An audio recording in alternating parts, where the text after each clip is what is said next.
Welcome to a Fragrant Mind podcast, the ultimate fraghead show, featuring Fragrant Derek. Look good, feel good, smell good. But hey, you had mentioned to me that you have a line of fragrances that you released, and I was curious. I don't know anything about it. I didn't know you even had this, so maybe you can share with us a little bit about what you got going on with that. Yeah. So about a year and a half ago, well, about 2 years ago, actually, maybe 2 years ago, I got talking to a perfumer in Scotland, and we talked about the possibility of bringing out my own brand. I've saved up a bit of money, and he was like, yeah, he's interested. He could see my passion for fragrances, and he wanted to do it, and I wanted something like that represented me. And I was like into the fresh, sweet fragrances like the Valentinos and the Jean Paul Gaultiers. But I wanted something that lasted and performed. Because I'm sick of going out and then having to like take the bottle with me. So we came out, and this was the first fragrance that I worked on. I sent a brief off to the perfumer. It's called Cheeky. And I thought it's a cheeky fragrance. Yeah, I like that bottle. The pressurized atomizer, and this is strong. Like it would remind you of fragrances like the Born in Roma and like Jean Paul Gaultier, Ultra Male, Lamal, 1 Million DNA. It was basically to compete with these brands, but bring something out a lot stronger and at an affordable price point. So we came out with a price point. Is that only available in the UK, or are you selling in the States? Yeah. Gotta get that in the States, baby. Yeah, I need to. But so to do that, I'd have to rebrand under something else, under a new branding, and then get a distribution with somebody. Yeah. Hope you don't get hit with a tariff. Yeah.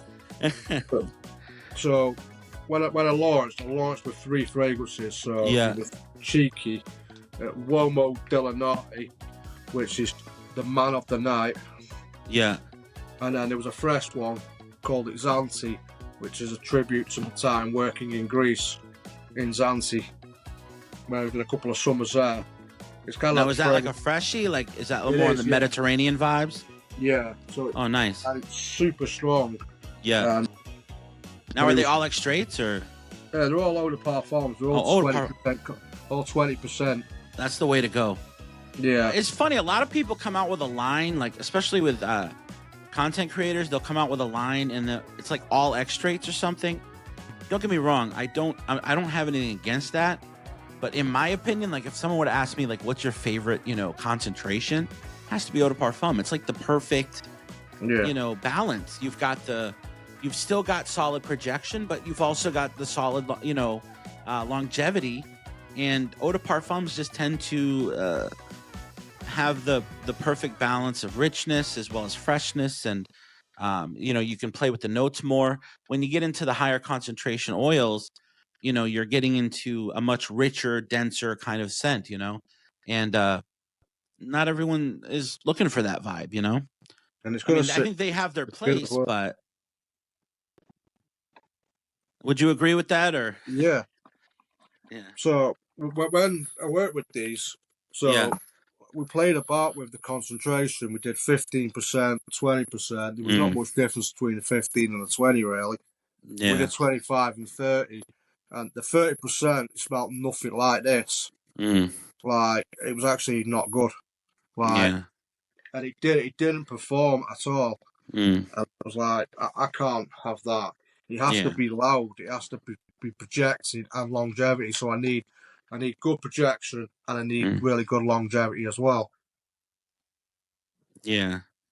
So I appreciate that. You're thinking of the wearer. You know what I mean? It's not just about the trying to market a certain concentration or whatever. It's about is this something that's going to be wearable for someone, and is it something that I enjoy wearing?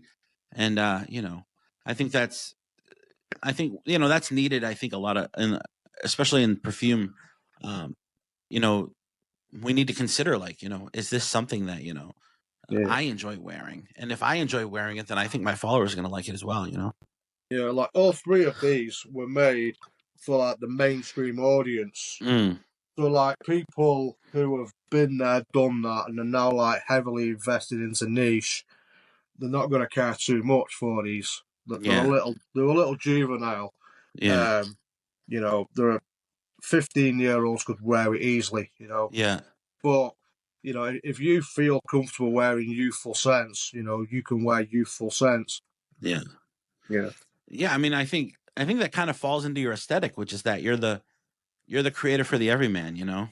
I think that's that it carries on. It all makes sense. It carries into your brand. It carries into not only your content, but the products you're producing. I think that's super awesome. And, if you're going to do something, have it represent who you are. And I think you're doing that. And that's super cool.